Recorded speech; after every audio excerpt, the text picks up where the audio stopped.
سرزمین لبنان بے شمار تاریخی واقعات سے بھری پڑی ہے۔ شاید ہی کسی دوسرے علاقے میں تاریخ نے اتنی تیزی سے کروٹ بدلی ہو۔ ہزاروں سال قبل یہاں کے باشندے ساحل اور اس کے اندرونی میدانوں میں رہتے تھے۔ گھر بنانے کا شعور نہیں تھا اور غاروں میں زندگی بسر کرتے تھے۔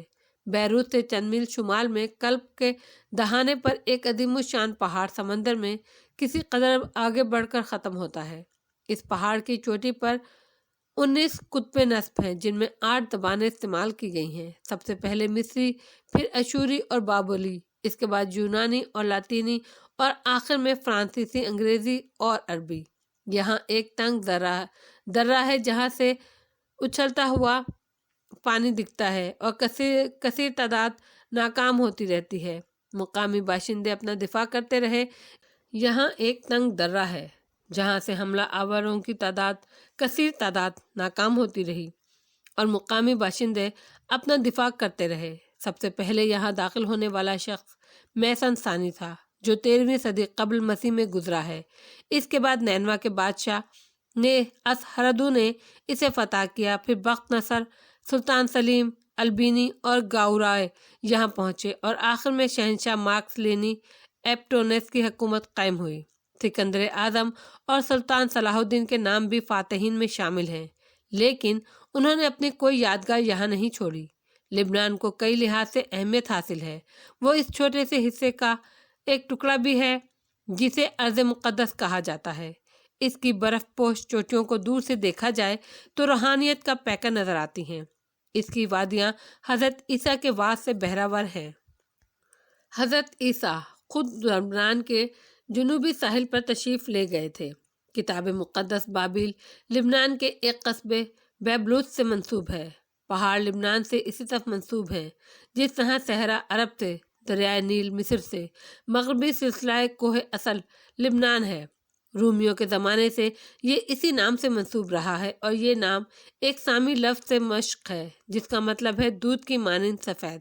یہ اشارہ برف پوش چوٹیوں کی طرف ہے جو سال میں 6 مہینے سفید نظر آتی ہیں۔ ان برف پوش پہاڑوں کی وادیاں عموماً خون سے رنگتی رہتی ہیں۔ دو قوموں کی چپقلش نفرتوں کو ہوا دیتی رہتی ہے، اور یہودی یہاں طویل عرصے سے سرگرم عمل ہیں۔ حالانکہ یہ دونوں قومیں صدیوں سے یہاں آباد ہیں۔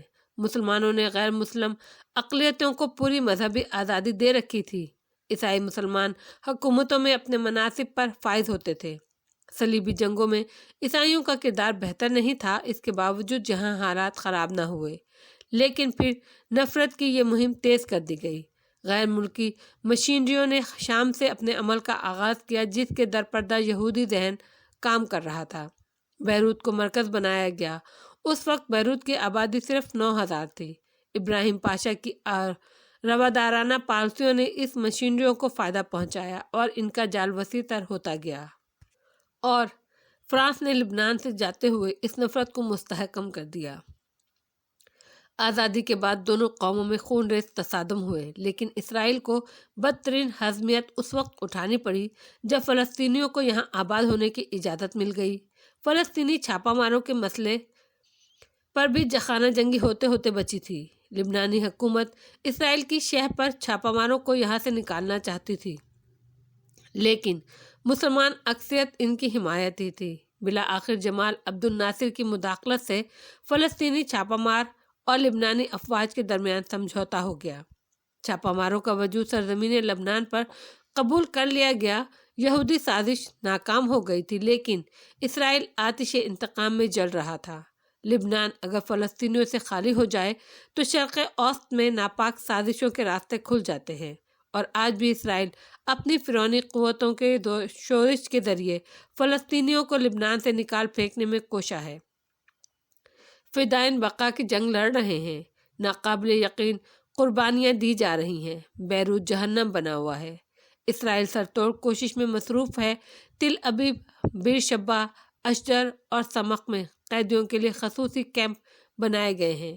ان کیمپوں میں اسرائیلیوں نے نازی یادگاریں اکٹھی کی ہیں۔ فلسطینی بے گھروں کے لیے اذیت رسائی کے جدید ترین انتظامات کیے گئے ہیں۔ علی کی آنکھ بھی ایسے ہی ایک کیمپ میں کھلی تھی، کھردری زمین پر، جہاں سے کنکر پتھر بھی صاف نہیں کیے گئے تھے۔